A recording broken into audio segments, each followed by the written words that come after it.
Bem, meus caros, então, o dia de hoje vamos trabalhar o item 3, o mistério do encontro, capítulo 11, que é o mistério do encontro e os desafios do livro Refletindo a Alma. Nós, semanas passada, ficamos refletindo um pouquinho sobre esse movimento que mobiliza as pessoas em direção ao objeto amado, aos vínculos, e demos uma passada na questão da falta, né, do desejo. Então, a gente viu a questão do desejo, que esse desejo é movido muitas vezes por uma falta, e essa falta a gente nos levou a pensar numa falta original, que é o anseio de Deus, mas de alguma maneira essa falta, seja ela naquilo que nos completa, naquilo que é parecido conosco, naquilo que inconscientemente mesmo a gente nega, ela de alguma forma representa um valor de alma. Então, esse eros, essa força que impulsiona o nosso desejo, né? Porque o eros é uma força de ir ao encontro a algo, né? Uma força que nos impele em direção a alguma coisa, reflete algum valor de alma que precisa ser reconhecido. E agora a gente vai trabalhar, então, esse mistério do encontro. Vou entrar um pouquinho mais, né, nas questões que a gente nunca vai poder psicologizar totalmente o amor e o sexo, porque são grandiosidades muito maiores da alma humana. A gente pode compreender, no certo sentido, mas a nossa consciência ela não alcança as dimensões complexas, profundas, do que envolve as relações humanas. O que envolve os encontros significativos em nossa vida, sejam eles quais forem. Então, vamos pensar assim, no primeiro momento, a palavra encontro.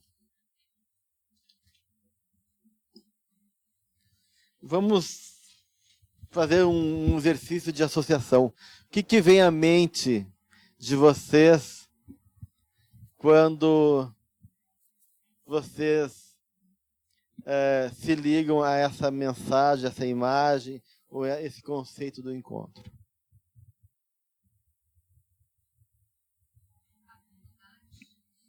Afinidade. O que mais?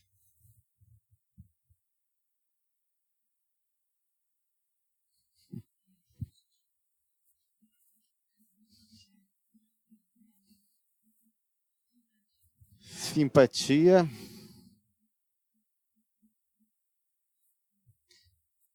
Vamos tentar não ser tão conceituais e abstratos. Vamos ver o que a gente... Vamos trazer para a nossa experiência humana, né? Nossas emoções, né? Alegria. O que mais? Descoberta. Possibilidades.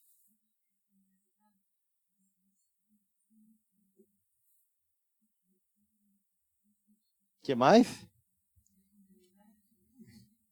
Espontaneidade. A imagem do encontro. Vamos pegar em termos de imagem. Quando a gente imagina um encontro se dando, qual é a imagem do que para vocês? Contato.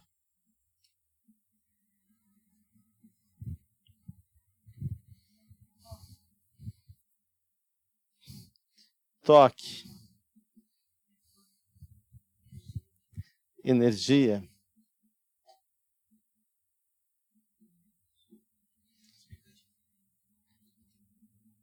Expectativa. Uau!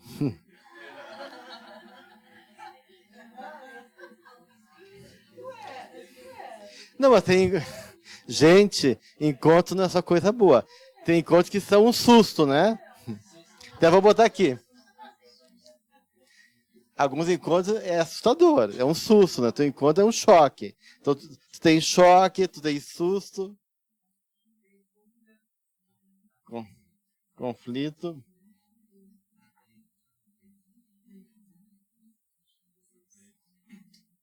Surpresa.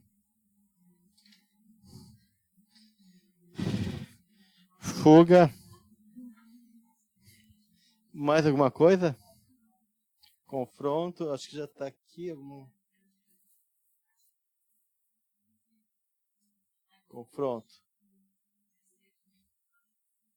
Não, é confronto e conflito, tá?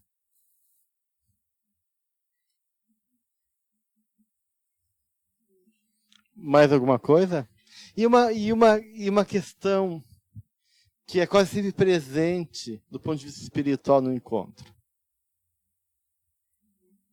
Oi? Que a gente vê todos os romances espíritas, né? Que envolve esses encontros significativos. O que geralmente tem? Resgate, afinidade, conciliação, paixão, amor. Ah, que bom se tudo seria sempre assim, né? Oi? Reconhecimento, resgate. Né? Na verdade, muitos encontros são uma lembrança, um reencontro, né? Então, isso é bem importante, né? Porque, na maioria das vezes, esse encontro não é o primeiro. Até pode ser o primeiro.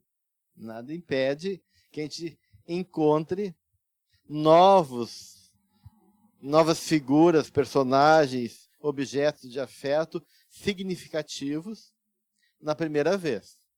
Mas quando é significativo, quando é algo que realmente mobiliza a nossa alma, dá um friozinho no estômago, ou chama atenção, ou de uma maneira nos provoca algum tipo de emoção, geralmente tem algo que evoca alguma lembrança, alguma coisa que está ligado já naquela história, naquele vínculo que tem a ver com o passado. Então, muitos encontros são, na verdade, um reencontro. Né? Bem, então, estão vendo quanta coisa suscitaram, associaram no encontro. Pode, claro. Então, você sobre isso, né? Não só a gente coloca assim como se fosse alguma coisa íntima, física, né? Tipo homem e mulher, mas o encontro em toda a sua potencialidade, né? Então, quando a gente tem as lembranças de um lugar, esse encontro nesse lugar, é a primeira vez, mas não é a primeira. Então, eu coloquei o êxtase porque extasia, né? Esse encontro, essa lembrança. Então, eu acho que qualquer motivo, uma plantinha, é um encontro bem fazer. Se a gente for pegar, na verdade, a ideia de êxtase, de extasia dos gregos, isso tem a ver com susto. A gente falava em susto, Por quê? Não. Não só. É no susto. É susto no sentido que quando alguma coisa tem força suficiente para te chamar a atenção, para os gregos, a estesia, né, é um tipo assim de uma morte por segundos, mínima. Tu para a respiração e naquele momento tu tem um momento de total paralisia, porque alguma coisa te provocou um choque. Isso é a noção de beleza para os gregos. Estesia tem a ver com beleza e susto. É aquilo que é suficientemente forte para te chamar a atenção. Isso é belo para os gregos. Existe um programa que se chama Fábrica de Casamento. E tudo é montado. Bom, uma noiva dessa pediu para que tudo fosse feito nos mínimos detalhes, como na Idade Média. Música, alimentação, jogo, tudo. O tema do casamento foi Idade Média. Ela veio de carruagem com cavalos brancos, todas as coisas sugerem, né? Que seja um reencontro. Pode ser algo do passado que é muito significativo para ela, que está sendo trazido através desse desejo, dessa fantasia. Yeah. Assim, então, na verdade, a estesia é um choque, é um susto, é uma morte súbita por segundos, diante de algo que é grande, intenso, maravilhoso, significativo, a ponto de mobilizar alguma coisa em ti. Né? Bem, que coisa é essa doida, né? Que move a nossa alma e que faz a gente se amarrar em alguém que, se a gente pudesse pensar racionalmente, a gente nunca gostaria de ter se amarrado, né? Porque isso é verdade, né? Muitas vezes, né? O que aconteceu que eu vou logo me encantar para aquela criatura que eu rezei a vida toda para que não se aproximasse de mim, né? Né? O verdadeiro diabo na minha vida, né? Como é que isso acontece, gente? O que acontece que aquilo que a gente... Né? Aliás, né, existe uma frase em psicologia, que eu já comentei com vocês, que é aquilo que a gente mais teme, mais a gente deseja. E aquilo que a gente mais deseja, a gente mais teme. O temor e desejo estão muito próximos do ponto de vista psicológico. Tá? As coisas têm uma lógica, né? Por aquilo que... Se a gente teme alguma coisa, é porque essa coisa tem uma condição, algum elemento, alguma questão, algum conteúdo que provoca, por algum motivo, esse temor. E o temor não deixa de ser uma experiência religiosa. Porque o luminoso, tanto é que a Joana vai falar isso nas obras dela, que o medo é a primeira forma de despertar consciência e a primeira experiência religiosa. Porque o medo é um susto diante da grandiosidade da vida. Eu sou tão pequenininho, imagina nós lá, como serzinho, ainda recém despertando a consciência, homem da caverna, e de repente cai um trovão, um raio, queima, ou vem uma onda gigante. Tudo é muito grandioso, porque a gente não consegue compreender, assimilar, processar, integrar a nossa vida. Então, tudo aquilo que é muito grande não cabe em nós. E por não caber em nós, gera, de um lado, fascínio, e de outro lado, temor. E a experiência religiosa, do ponto de vista emocional, que Jung pegou do Otto, é luminoso, é justamente isso, a experiência do que é terrível e, ao mesmo tempo, fascinante. Então, talvez, o apaixonamento, o enamoramento, seja essa dimensão do terrível e do fascinante, seja uma experiência religiosa também, né? Que a gente está se deparando naquele encontro com algo que é realmente algo significativo. Algo de uma dimensão que pode nos assustar, gerar temor e, ao mesmo tempo, nos gerar desejo. E quanto mais a gente nega uma parte da nossa realidade, mais inconscientemente aquilo nos atrai, nos fascina por um outro caminho. Bem, gente. Então, isso é um ponto. Vamos botar em banho-maria, né? Agora vamos pegar um outro ponto, depois a gente vai juntando. O que a gente quer das relações? Hein? Harmonia? Prazer. Qual é a grande busca nossa nas relações? Felicidade. Sim. Felicidade. Básico isso, a gente quer ser feliz, né? Óbvio, né? A gente quer felicidade, mesmo que isso seja difícil de encontrar, né? Então, está lá em Platão, que uma das... Quando estão lá no banquete, e estão falando realmente do amor, uma das imagens, das histórias que é contada, é que o ser humano era um ser circular, uma esfera, né? E daí essa esfera se partiu, e a gente está em busca da outra metade, né?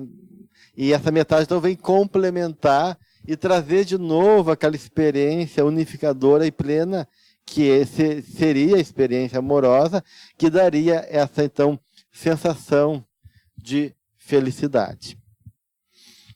Então a gente busca felicidade. Alguém já encontrou no relacionamento felicidade? Até agora não vi muito isso aí, né? Felicidade nos relacionamentos. Mas tudo bem. Então, se a gente busca felicidade, por que a gente casa? Né? Diz o James Hollis, se tu não quiser ficar sozinho, se tu não quer se sentir só, não case. É uma frase do James Hollis, é interessante essa frase dele, né? Mas é muito verdadeira, porque a gente pensa que a gente vai casar e vai então buscar um companheiro, uma companheira, que vai preencher nossos anseios, que vai estar perto da gente quando estiver triste, que vai ocupar aqueles lugares obscuros e dolorosos da nossa alma, dando consolo, que vai aplacar nossa solidão, e na prática a gente não vê isso acontecendo. Por isso que diz, não busque, né? E aí tem uma questão bem importante que a Joana de Anjos nos traz, que é citado aqui no capítulo, que eu vou ler para vocês, que eu acho importante, que é justamente quando a gente está falando que as paixões são determinadas por necessidades e forças inconscientes, na página 282, e que na maioria das vezes são questões não resolvidas, aspectos nossos, não trabalhados, e que a gente acaba projetando e buscando no outro. E ela diz, quando se é carente de afetividade, a mesma se apresenta em forma de ansiedade perturbadora, que gera conflitos e insatisfações, logo seja atendida. Olha só, mesmo quando seja atendida, ela continua gerando conflitos e insatisfações. Por quê? Porque a pessoa nunca é saciada. E sempre arruma um probleminha, ou exige mais e mais, e isso, em vez de favorecer, acaba complicando a relação. Em tal caso, produz incerteza de prosseguir-se amado, após atendida a fome do contato físico ou emocional. Enquanto se está presente, harmoniza-se, para logo se dê lugar à insegurança e à desconfiança. Assim sendo, o amor torna-se dependente e não planificador. Transfere sempre para o ser amado a sua necessidade de segurança, exigindo receber a mesma dose de emoção, às vezes desordenada, que descarrega no ser elegido. Esta é uma exteriorização infantil de insatisfação afetiva, não completada, que foi transferida para a idade adulta e prossegue insaciada. Então, em outras palavras, o que a Joana está dizendo? Que a busca das nossas relações afetivas são em função da nossa incapacidade, da nossa total imaturidade, infantilidade, ou seja, né, da nossa nosso total desajeitamento de lidar com as nossas emoções, com as nossas necessidades. Ou seja, tem aí atrás, muitas vezes, dessa busca,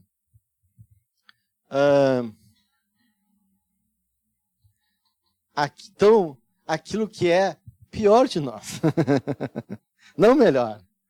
Então, o que move a nossa busca de encontro não é o melhor,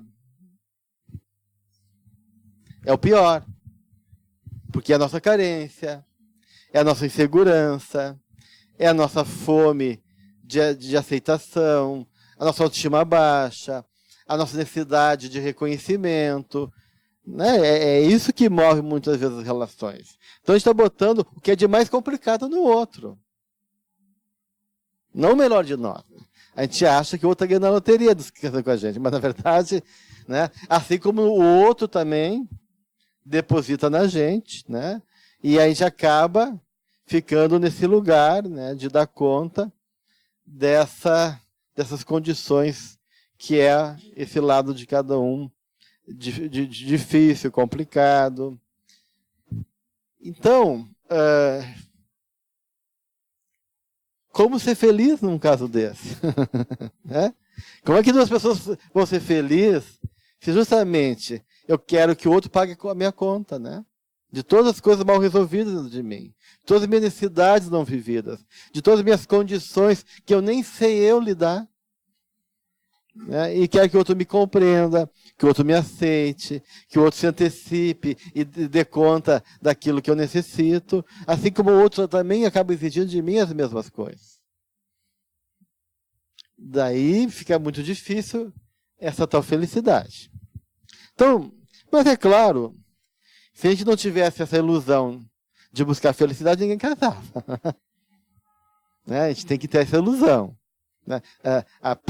Interessante, porque o desejo dá essa ideia, né? Dá essa vontade de ter, que fruta apetitosa, né? Que coisa mais linda, olha só, né?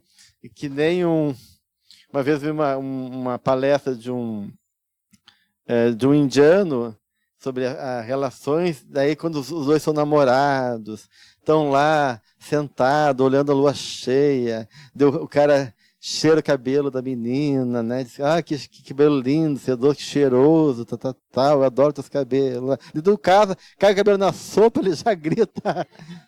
Que coisa horrível, cabelo na sopa, que coisa nojenta. Muda totalmente a percepção e a visão, né? Porque o cabelo é o mesmo, né?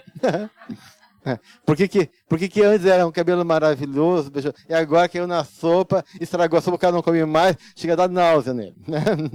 Então, o que muda nessa história toda? E assim nessa vida. Né? Então, no primeiro momento, aquilo é um sonho de consumo. Né?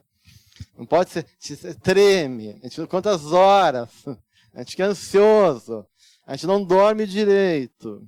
Né? E aquelas coisas todas que acontecem da gente quando a gente está apaixonado. Né? E depois, quando a coisa se concretiza, né? A gente tirou a sorte grande, né? A gente viu que o príncipe se torna sapo e as coisas tomam uma outra configuração. Então, há uma força aí que nos move a esse encontro. A gente que acredita que é felicidade. Mas agora, de maneira inteligente, né? A gente está se dando conta que não é felicidade. Então, se não é, a gente compra o pacote como se fosse a busca da felicidade. Mas a gente está vendo que não é a busca da felicidade. Então, o que move realmente esse encontro, se não é a felicidade? Mesmo a gente tendo a ilusão que é. A ilusão que é que a gente está buscando a felicidade. Mas o que está impulsionando o nosso encontro é o quê?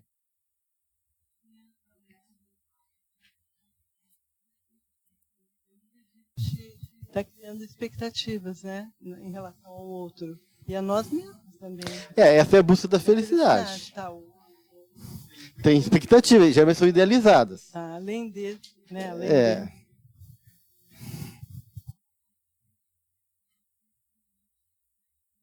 O crescimento e o progresso espiritual. Isso é o ideal, né? Não, é o que está nos levando, né? Sim. De que maneira a gente podia colocar isso em outras palavras? Eu digo de forma inconsciente, até de forma... Sim, claro, entendi. Então, vamos apagar um pouquinho aqui. Então, se de um lado a gente está atrás da tal felicidade, né, que nos move em termos inconscientes, com uma força propulsora desse Eros, que está mobilizando toda uma descarga de emoções, de hormônios, de atração, daquilo que a gente chama de desejo. De que outra maneira a gente pode colocar isso? O que nos impulsiona? Oi?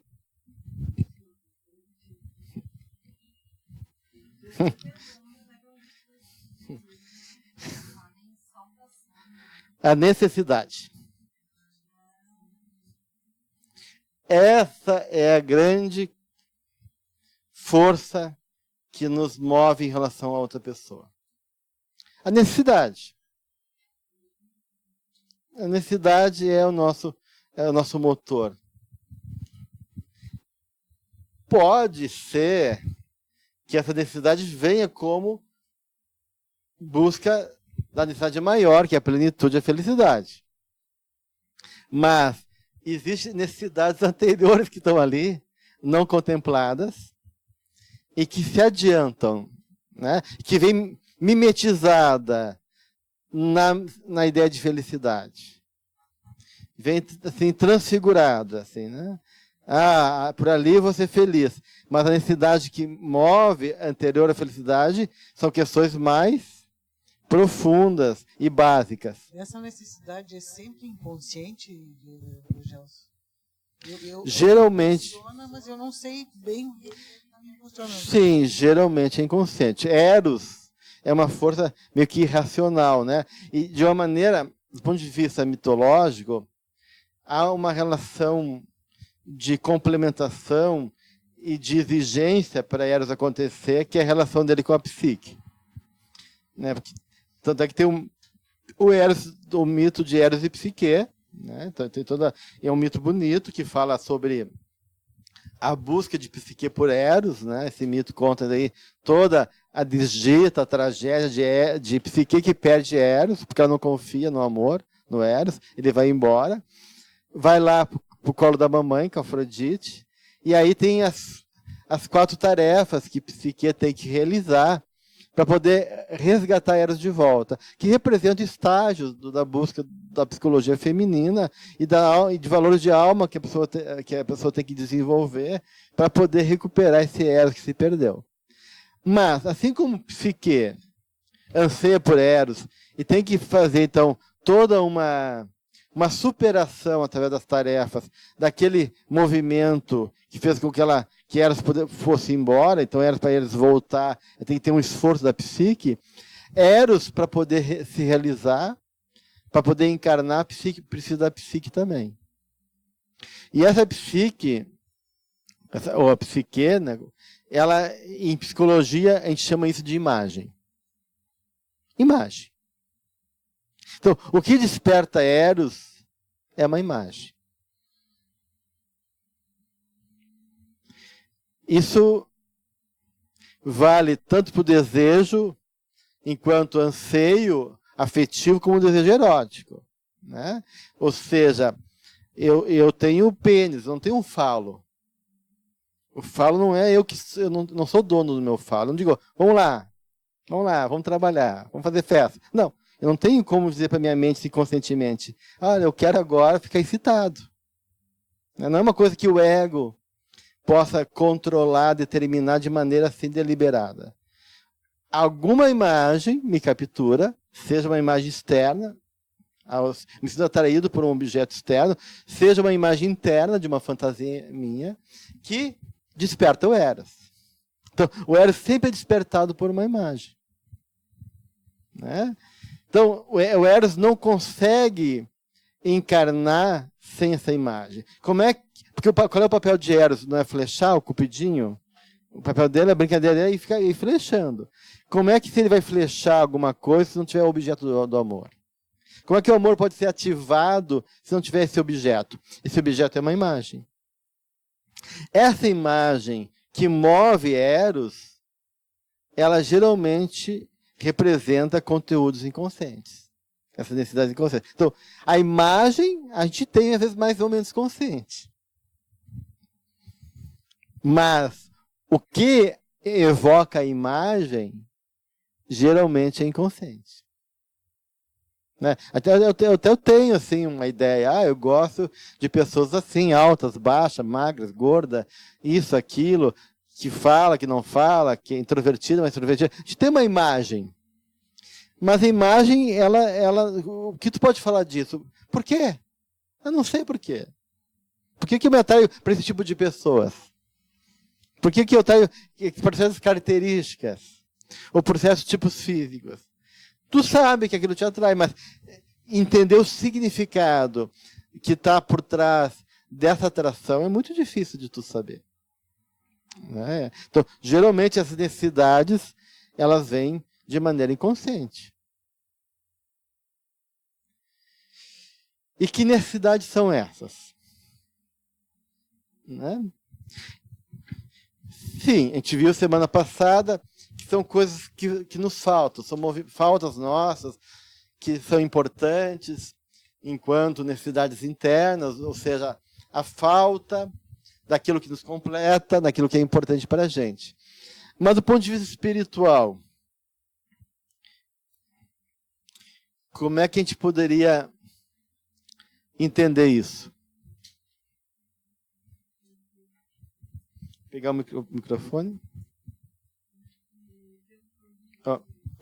Para que haja um encontro, né? De eu conheço a tia minha, estou envolvido, né?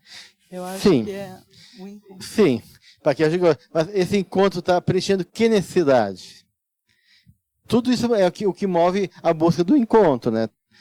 Essa necessidade, a gente está vendo inconsciente, né, que vem fantasiada por felicidade, por plenitude, né? Ela é o mote do encontro. Mas que necessidade é essa? Quando o Jung fala da objetividade, né, que tem que ter para ver esse encontro do relacionamento, então eu gostaria que você explicasse melhor essa colocação do Jung, né? Depois. Então isso deixa para depois, né? Porque a objetividade é o que vai permitir um bom encontro.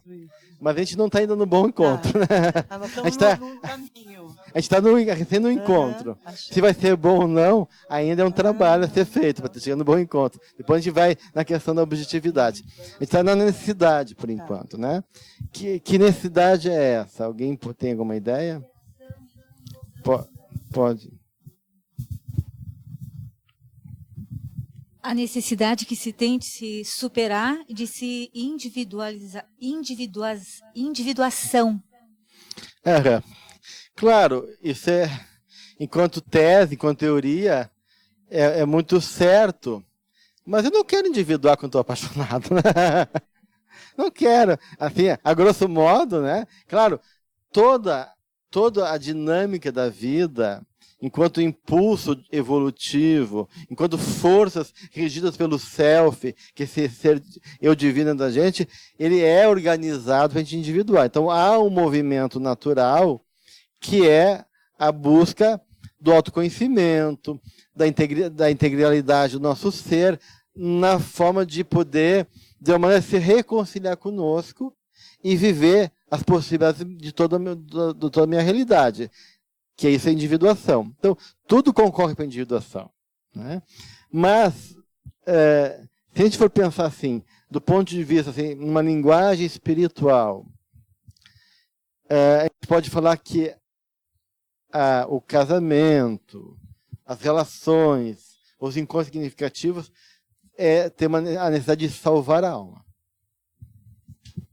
O salvamento da alma. E antes da alma querer ser feliz, ela tem que buscar realmente se salvar. Né? Porque ela não se salvar, não tem felicidade também. Né?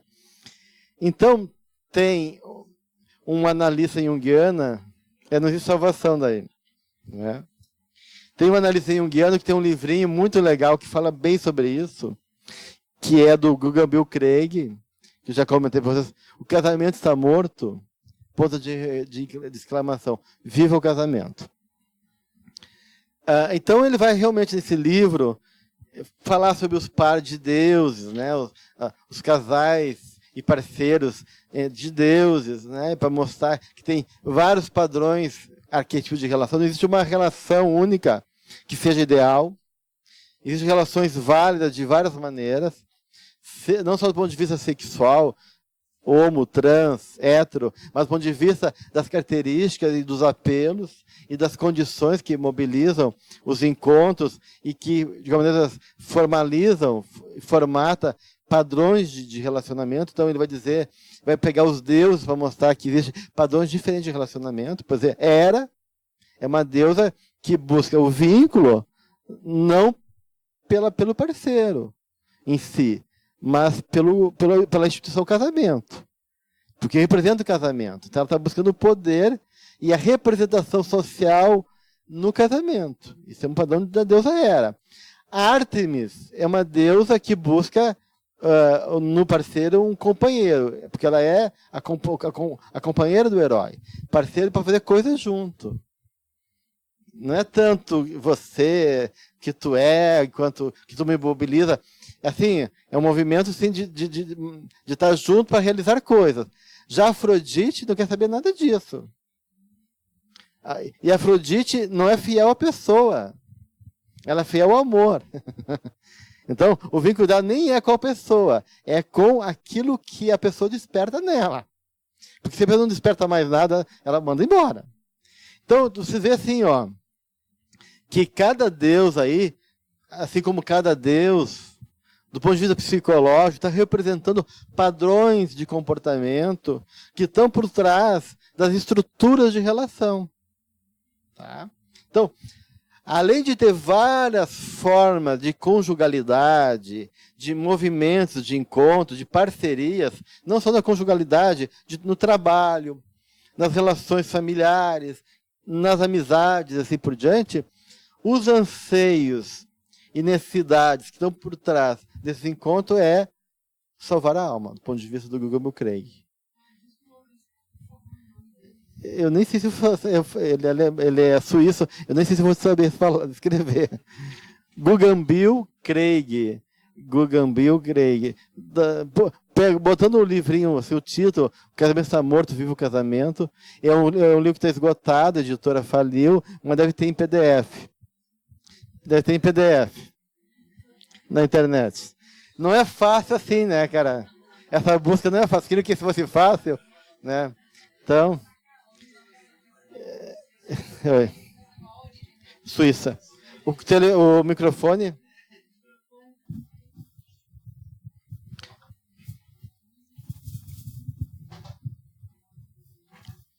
Não sei se tu pode explicar um pouquinho por que salvar a alma. Eu não achei isso meio abrangente. Assim. A Nanki é a deusa da necessidade. E ela é uma deusa implacável do ponto de vista grego. Ela impõe aquilo que não pode ser de uma outra maneira. Só pode ser daquela maneira. Então, porque ela é a Kanga, ela é representada como sendo aquilo que constrange, está ligada à compulsão. E ela é uma força compulsiva. Né? Então, naquela ideia do Jung que a gente não pode fugir de si mesmo, aquilo que me pertence, que eu não reconheço, necessidades minhas, e quando eu falo necessidade, não é necessidade do ego, é necessidade da alma. Que todos os complexos têm necessidade. O povo todo aqui tem necessidade. Se eu perguntar para cada serzinho dentro de mim, ele vai ter uma necessidade diferente. Mas eu não estou falando dessas necessidades do complexo do ego. Estou falando de uma necessidade da alma. Então, a alma necessita de dar conta daquilo que fundamenta, é essencial para ela. Então, quando o Guggenbill Craig fala que o impulso que nos leva ao encontro do outro é o salvamento da alma, é que a alma busca aquilo que realmente ela necessita para trabalhar o que ela está em litígio com ela mesma ou com a vida. Então, o que na linguagem espiritual a gente pode dizer, puxa, se eu estou em falta com a minha consciência, eu não vou conseguir me libertar disso se eu não me reencontrar e ficar em paz com ela. Né? Então, tem uma questão que me chama. Tem um aspecto ali que se impõe, que não pode ser negligenciado. E mesmo que o ego negligencie, a minha alma está presa naquilo. Né? Então, e aí quando eu falo que Eros reconhece um valor de alma, é nisso que eu estou falando. Então, esse valor de alma é algo precioso que a minha alma necessita. Enquanto esse salvamento, enquanto um ir além, ou um superar alguma questão, ou buscar algo que é essencial e fundamental para mim, nesse sentido que é salvamento. Né? E mesmo que seja algo que eu tema, ou que eu não gostaria de me confrontar, mas eu necessito. Então, eu vou logo me apaixonar pela pessoa que me matou em outra vida. Ou eu vou me apaixonar pela pessoa que eu infernizei e infelicitei em outra vida. Por que eu vou querer me encontrar com aquela pessoa? Né? Mas alguma coisa dentro de mim que não é racional, porque não passa pelo ego, e que vai além meus anseios de felicidade, me faz eu ficar capturado por aquela criatura. Existe um valor de alma. E esse valor de alma vai ao encontro justamente dessas necessidades desse salvamento, ou seja, dessa busca de eu poder me encontrar, me superar e dar conta de questões que se impõem no meu processo.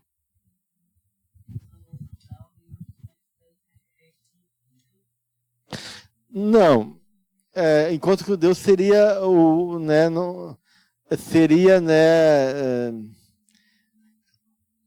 prêmio, né? Seria a realização, né? Mas nesse salvamento é mais aquilo que eu sou em falta comigo, daquilo que eu preciso. É óbvio que tudo isso, como a gente falou, chega na individuação e chega também, né, nessa busca de Deus. Então, no fundo, tudo vai para aquele lado, tudo vai escoar para o mar. Toda fonte anseia chegar no mar. Então, de uma maneira, no processo como um todo, isso vai redundar nesse encontro de plenitude comigo e com a divindade. Né? Mas a grosso modo, assim, do ponto de vista mais prático, o que está em jogo no salvamento é aquilo que eu estou em falta comigo e com a vida. Passar. Teria a ver com o equilíbrio do nosso ânimos-ânima? Esse autoencontro? Não só. Depois a gente vai poder ver melhor isso, a questão da ânima e do ânimo, né? Mas, na verdade, é o equilíbrio com a nossa totalidade, com o nosso ser, com a nossa sombra, com os outros aspectos da nossa personalidade, não só com a ânima e com o ânimo.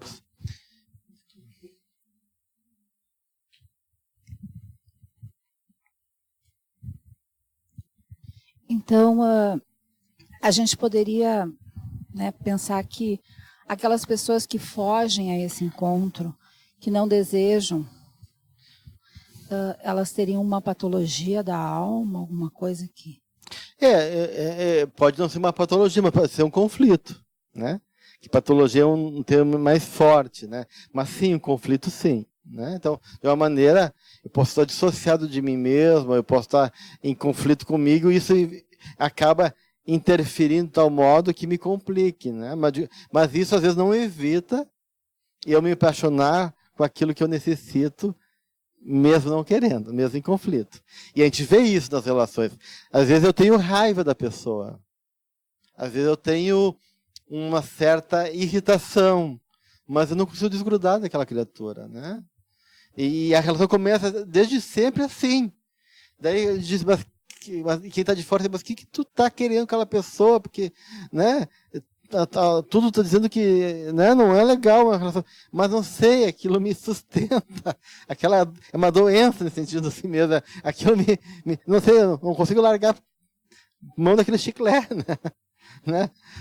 O máximo, eu consigo botar fora, já perdeu o gosto, já não tem mais nada, né? Chega a estar doendo a mandíbula, mas não consigo largar, por quê? Né?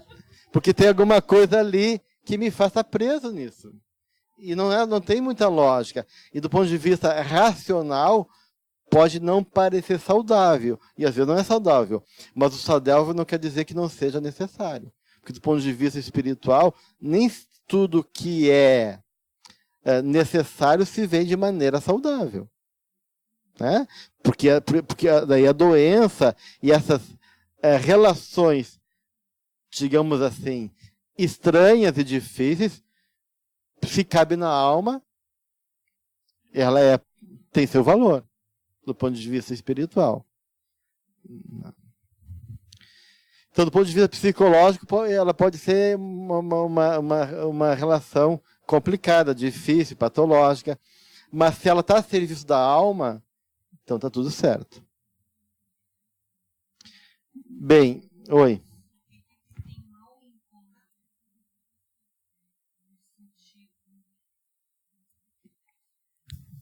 Esse encontro dos adversos, né, constrói, né, suportando, levando adiante. Por que é que fala quando o encontro gera desestabilização, promovendo uma desordem que me fragiliza, então temos um mau encontro, claro. Mas é um bom. Não. Se ele desestabiliza e me puxa para baixo, é um mau encontro. Porque um conflito pode me fortalecer. O conflito pode me engrandecer. O conflito pode me ajudar a despertar minha consciência. Mas quando esse conflito ele gera mais conflito e impede a pessoa de criativa e me despotencializa, ou seja, me adoece e me desmobiliza a ponto de eu poder me perder de mim, daí é um mau encontro. Né? Tanto é que o Espiritismo não é contra o divórcio, justamente porque tem relações que se tornam tão difíceis de poderem se manter, né, tóxica, né, complicada, que fala da incapacidade de ambos de manter aquela história, sendo melhor às vezes se afastar. Né? Bem, então essa questão do mau encontro, do bom encontro, justamente entra a questão da objetividade. A gente sabe que a comunicação não violenta, porque comunicação é uma forma de encontro. E é tão difícil a gente se comunicar. É tão difícil a gente poder se fazer entender e poder entender o outro. Então, se comunicar é uma arte muito, muito, muito difícil, complexa, desafiante.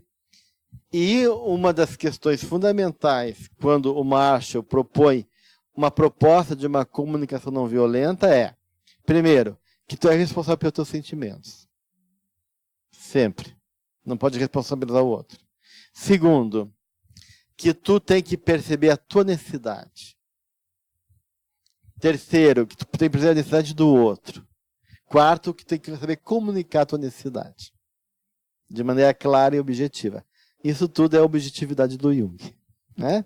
Então, quanto menos eu conhecer a minha natureza, menos eu vou poder comunicar a minha necessidade.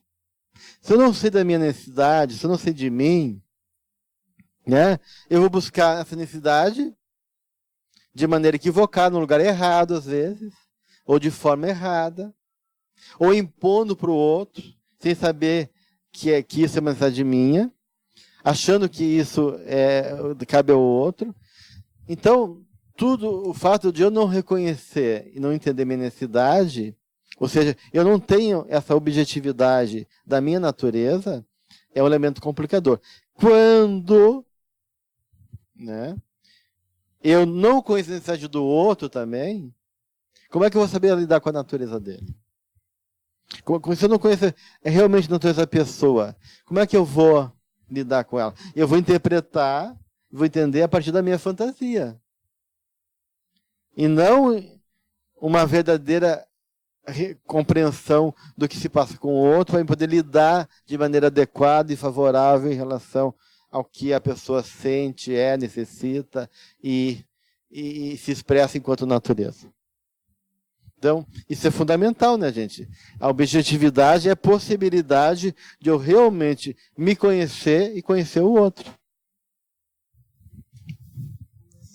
sei da minha necessidade, como é que eu vou saber da necessidade do outro? Tem gente que só sabe da necessidade do outro. Sabe muito bem que os outros precisam, mas não se cuidam de si. As pessoas que têm uma codependência, que têm uma sensibilidade muito grande para o outro, tem gente que sabe muito bem que o outro precisa. Mas não adianta só saber um lado da moeda. E tem gente que só sabe da sua necessidade. Não quer saber do outro, tem nojo ainda quando o outro vem com a sua necessidade. Uma pessoa narcisista, por exemplo, né? É só ela que vale. Só sua necessidade. Então, as duas coisas estão em jogo. Né? Então, eu posso conhecer só uma parte da história, e não a outra. Mas, claro, quanto menos eu conhecer a minha necessidade, mesmo conhecendo a necessidade do outro, menos eu sei operar nessa relação. Porque se eu não sei de mim, se eu não sei me relacionar com as questões que envolvem a minha natureza, as minhas questões, como é que eu vou, de uma maneira, operar mesmo conhecendo a necessidade do outro? Então, é fundamental, acima de tudo, o autoconhecimento. É esse autoconhecimento que a Joana vai estar sempre, de uma maneira, frisando, sublinhando, que é a base de qualquer processo de transformação, de mudança, de crescimento psicológico e espiritual.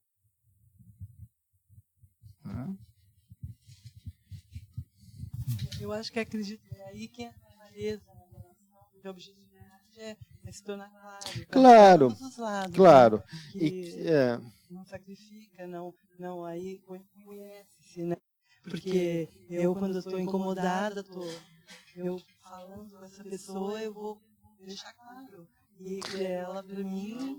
Nem sempre, né? Não, sim, porque eu posso falar exigindo, eu posso falar cobrando, eu posso falar depositando no outro, coisas minhas. Então, o falar é uma coisa importante. Mas o que falar, como falar, em que base dá essa comunicação é fundamental.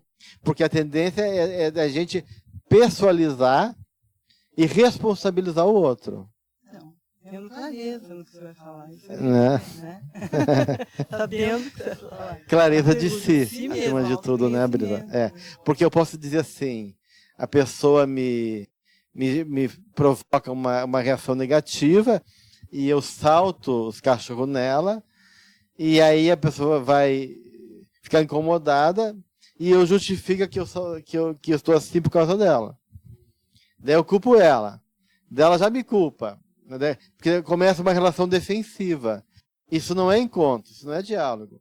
Isso são pessoas se defendendo, e se culpando, e se exigindo, e tudo mais.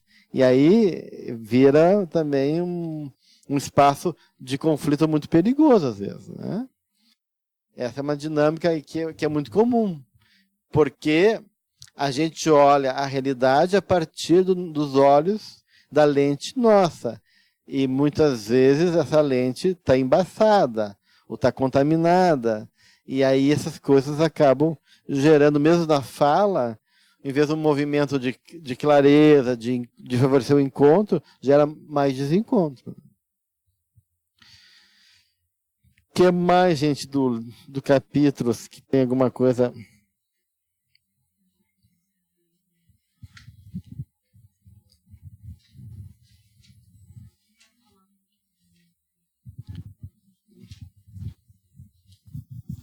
Uma coisa que eu achei bem bacana e que parece ser simples, mas que eu acho que deve ser bem difícil, é a sugestão de,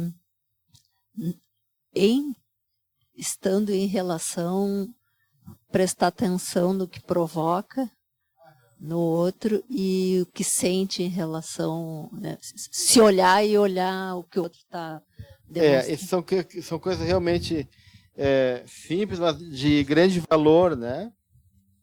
Então a gente coloca assim algum tipo de exercício de como a gente pode observar e entender padrões dos nossos sentimentos e o tipo de funcionamento nosso. Então a gente pergunta assim: que tipo de atenção conseguimos despertar no outro? Que tipo de energia eu passo para meu próximo quando falo? Também nossa reação é importante ser percebida. Como encaro meus colegas de trabalho? Consigo sorrir para alguém que se encontra na defensiva? O tempo flui naturalmente ou com sensação de lentidão? Então, todos esses elementos vão dar uma ideia tanto dos aspectos envolvidos e da qualidade desses aspectos envolvidos. Então, se a gente puder prestar atenção na qualidade do tempo, o tempo da relação, o tempo do encontro, se é pesado, se é fácil, puxa, passou, nem vi passar, sair de lá renovado, né? A questão do que eu desperto no outro, se eu sou uma pessoa que eu vejo que eu desperto só simpatia, não, onde eu vou as pessoas viram a cara para mim, então o problema não é os outros, sou eu, né? Alguma coisa eu tenho, né? Que gera isso nas pessoas. O que eu gero nas pessoas? Então, tudo isso são exercícios simples, mas que são de extrema importância para a gente começar a compreender e tomar consciência dessa nossa natureza e da natureza do outro, né? E uma das coisas, então, na sabedoria divina, se o que move é uma necessidade profunda da nossa alma, essa necessidade está ali, e muitas vezes essa necessidade está não em oposição à necessidade do outro, está, digamos assim, em conflito, né? Porque talvez a minha necessidade seja me reconciliar com aquela pessoa, mas ela não quer se reconciliar comigo, porque ela vê em mim o inimigo, ela vê em mim alguém que feriu ela vê em mim alguém que ela não pode confiar. Está no inconsciente dela. Está no inconsciente dela. Ela se sente atraída por mim.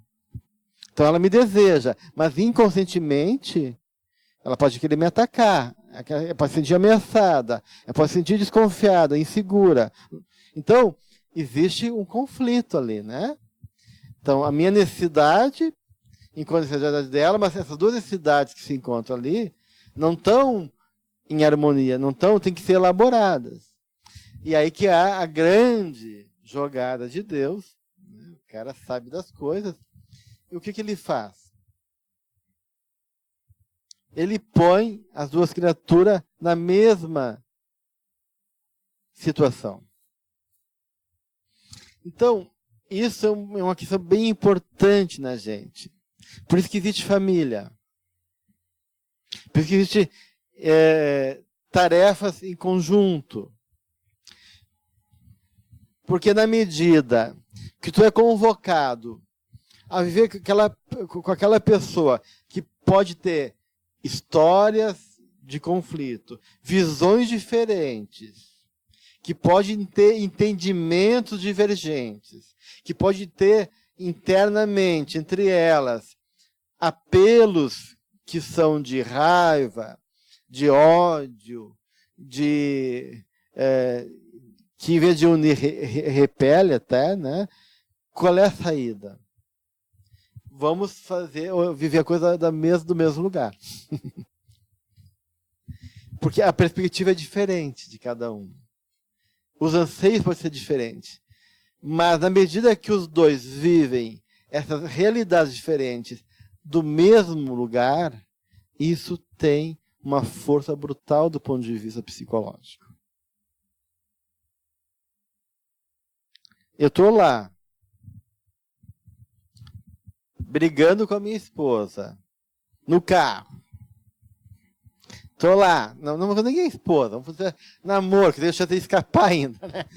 Estou lá, tendo um caso com a criatura, né? Mas a história está pesada, né? Tem muita coisa ali, muito atrito, muito detrito, muita coisa do passado, muito lixo para ser removido. Tem coisas que fedem, tem coisas que estão mal resolvidas, tem coisas que estão sendo chamadas para ser trabalhadas. Só que eu não sei disso. E estou ali. E de repente, na confusão da briga, discussão, puf, a gente se acidenta. Né? Os dois se acidentam. Né? Então, daí um tem que cuidar do outro. Um tem que viver a fragilidade do outro. Um tem que olhar o temor do outro morrer. Então, na medida que a gente vive desse mesmo lugar, e aquela realidade é familiar, olha só, familiar, para mim e para o outro. Ou seja, a familiaridade, eu viver nesse mesmo espaço, nesse mesmo drama, nas mesmas questões que me impõem a mim e ao outro, isso tem um efeito curador. Transformador. Um efeito curador transformador. Porque os dois têm que ficar, né? Lembra que eu comentei a vocês que uma vez do Newton Bonder, ele é um rabino judeu, e foi uma minha viagem para tentar unir as três religiões, muçulmana ou islâmica, né? Cristã e judaica, e ele foi sentado no avião com um muçulmano que só criticava os judeus. Ele não foi com kippah, então ele ficou com raiva do cara, porque o cara só... E aí eles tiveram que viver uma situação de perigo numa das regiões que eles viviam, lá na Palestina, e tiveram que se esconder juntos. Daí, quando eles vieram duas crianças apavoradas, né? Tendo que ficar grudadinho, né? Vivendo a mesma dor, nesse mesmo lugar de insegurança e temor, aquelas diferenças todas que existia, vai pro beleléu, gente. Vai pro beleléu. Não importa se eu sou do Grêmio ou do Inter, né? Nesse momento, a gente vai ter que se agarrar para poder se proteger, né? Então, essas diferenças vão embora. Então, esse processo que força, de uma maneira, esses encontros a partir dessa familiaridade, desse espaço comum, ele tem esse poder transformador. Claro, às vezes pode ser trágico, né? Porque a possibilidade, ela existe, mas não a garantia. Né? A gente tem que repetir, né? Para a gente poder, de uma maneira, superar aquela questão. Então, essa lógica que a gente usa no Espiritismo, a lógica do karma, a lógica assim, eu vou aguentar para poder me livrar, né? Essa é a lógica do karma, né? Eu me aguento para me livrar. Então, Deus o livre vir na próxima encarnação com aquela criatura, né? Seja mãe, filha, marido, mulher, irmão, né? Então a gente tem essa ideia, não, eu vou ser legal, porque se for legal, eu me livro da criatura, né? Aí nunca mais, e a gente está feliz, eu não tenho karma nenhum com ele, pago a minha dívida e nunca mais. Não é essa a proposta. Essa é a proposta do ego, que está sofrendo e quer se livrar do pepino. Porque a proposta espiritual eu tenho que fazer desse encontro um encontro de amor. Eu tenho que descobrir a capacidade de amar e amar o outro. Então, na verdade, não é um convite para se livrar. É um convite para a gente poder descobrir o amor, né? Só que a gente usa desses artifícios para se livrar. Mas, na verdade, se a gente diz, eu tenho uma mãe difícil, cruel, uma bruxa tirânica, né? Tem mães que são assim mesmo, né? Assim como tem filhas da mesma maneira. Essa mãe possessiva, controladora, que sempre me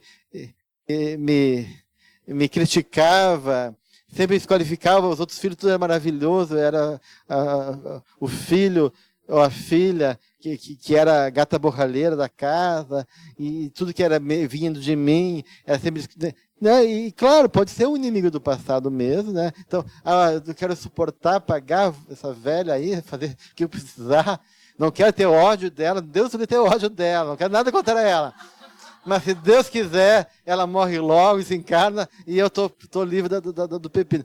Não, em vez de dizer assim, puxa, esse é um desafio para ver o quanto ainda para mim é difícil amar, e quanto ela está realmente provocando a minha capacidade de superação, de entendimento e de amar, né? Porque essa deveria ser realmente a proposta. Mas a gente não pensa dessa forma, né? A gente pensa dessa lógica do karma do ponto de vista negativo, né? Porque não é sempre a proposta do karma. Karma é para poder evoluir também, né? Mas a gente pensa assim, vou me livrar do pepino, vou me livrar do que é incômodo. Mas o incômodo é justamente não para se livrar, é para poder superar.